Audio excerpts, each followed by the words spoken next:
Hello, I am Tyrone Baker, and this is my Assignment 2 presentation for Interactive System Design 650. I will present 4 examples of usability issues that I believe directly negatively impact users. My first example is really a close one to home, in which I refer to the Fort Hays State user Blackboard site. Specifically in the discussion board area, where you can create threads in response to assignments or reply to other students. As you can see, I'm here now, and this is my first assignment that I'm actually referring to in this area, where the reply or you can submit. And basically in these capabilities areas where you normally would find the tools that you need. First, allow me to say that this is not an indictment of the site. I believe overall it's very functional and intuitive.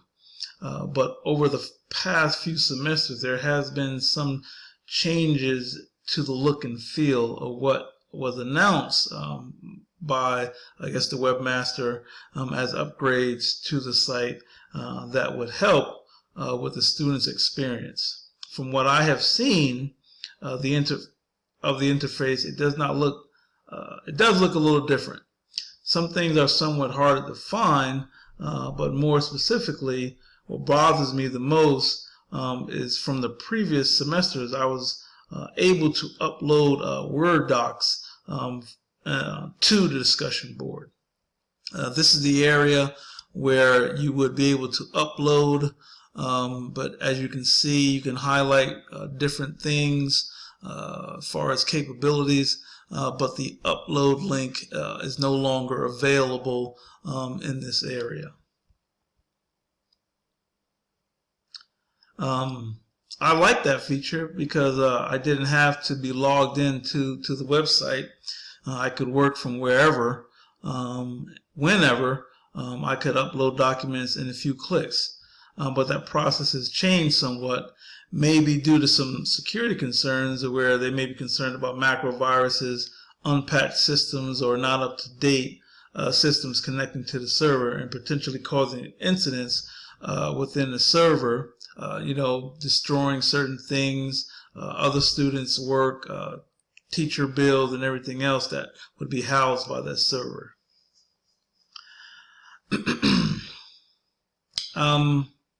And also with various versions of Word that may be modified based on that version's interpretation, which could be a nuisance that could possibly affect potential gradings or grades to students as well.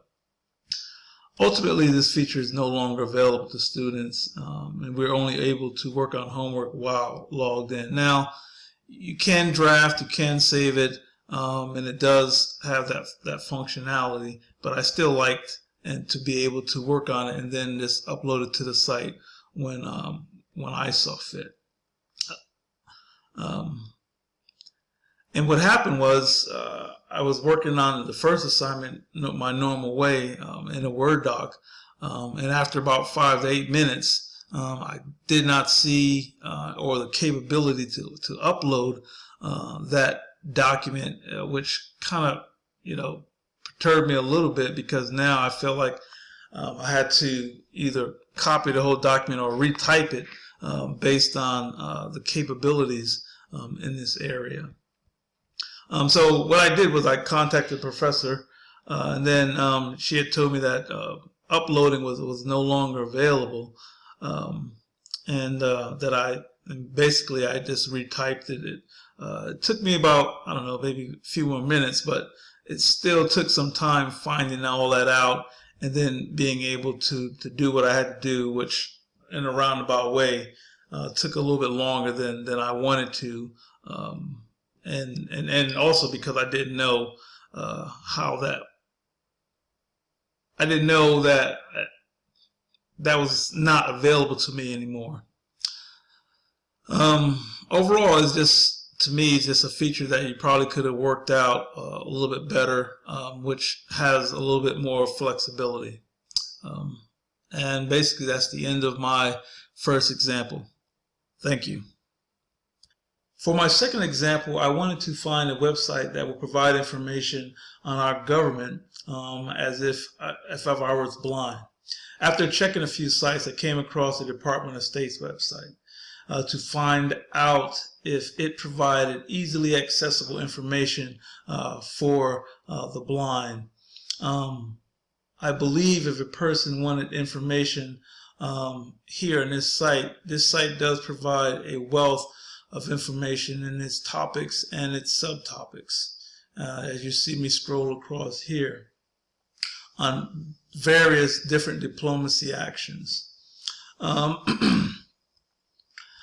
They should be able to get it from this site, but what I did find out was while there are social media feeds that provide various information and types of ways to get information, that it's not necessarily that very intuitive for the blind to be able to get without using different or additional software on their own computer. And while there are specific links, especially as far as YouTube, that provide daily briefings from the Department of State, it does not provide all the information or topics in a way that the blind can access it very easily.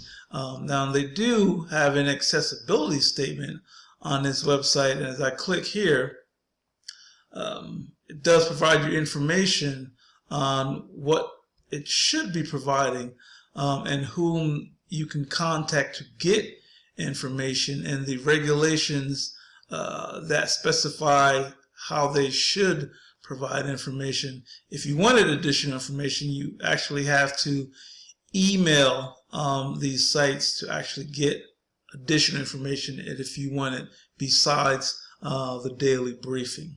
In actuality, it does state some things, but it doesn't provide the information that readily accessible to the blind without going through a few more extra hoops and steps to be able to get that information. Thank you, and that concludes my second briefing. Hello, this is Tyrone, and this is my third example. I have selected this website for its non-conventional design and the time it takes for images to load. This can be very well attributed to the high quality of the photos the artist has decided to use. And while the artist may feel it necessary to use the high quality or high definition photos, it is and can be very off-putting if you are on this site for any length of time viewing the photos. And as you can see,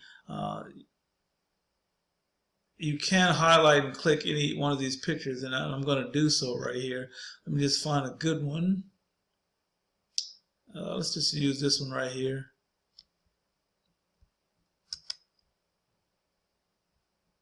And as you can see, it does take some time for it to load. That probably is a risk and a trade-off that the artist is willing to take to show her work to the level of detail that she wishes to capture it by this type of website build or medium. There really doesn't seem to be any rhyme or reason to the organization of the website. But, you know, it's an artist, it's a little eclectic, and that may be what she's trying to do, you know, as a sign of her own expression with her work. Her art has no particular ream or rhythm or organization, but while I did enjoy the photos when they did finally finish loading, it did take about 5 to 7 seconds for each image to load up. And that's, to me, part of the usability issue where it just takes some time and people are always not willing to wait. And that concludes my third example. Thank you. My fourth and final example is how some web browsers require you to use plugins, basically requiring you to use additional software supposedly to enhance different features. And that's pretty much what a plugin is. It's software that are supposed to add functionality to web browser and enhance the content for display in a Flash format. Most plugins are free to download at a developer's website just by clicking the link. There are a variety of plugins: QuickTime for Mac and Adobe Reader for using files that display PDF format. Although their original intent was to help, they're actually using a lot of resources and are proven to be very insecure. As you can see here, I have the Google, I use Google Chrome, and this website is pretty much telling you how you can modify, add, and do different things with the plugin. Over here, I found an article that really is kind of bashing or kind of identifying certain insecurities and ways to looking at changing how the format of plugins from a proprietary stance to an open source to be able to better manage or secure plugins from that aspect. And here on this website, I found some examples of what some of the best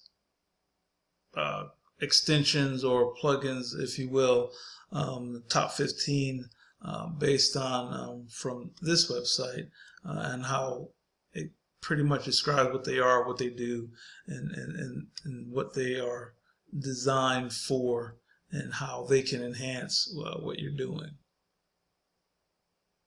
Sorry about going a little bit fast, but I'm just trying to highlight some of the top ones for the Chrome web browser that I'm using.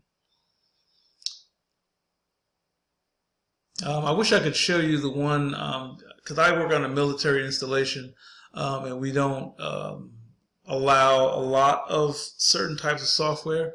And some of the softwares that we don't allow is Shockwave and some of the plugins. And I basically notice a whole difference as to how the website looks from when I'm on my own personal computer to when I'm on at work, and how certain buttons don't show up, certain images don't show up, but when I'm on my own personal ones, I have a whole lot more content shown, if you will. I'm not saying it's bad or good. I'm just showing you, or trying to show you, that there is a difference in how some of the plugins do affect the content or the display of that content from each browser. And that's pretty much it as far as the examples and for this assignment. I'm Tyrone Baker, and thank you very much.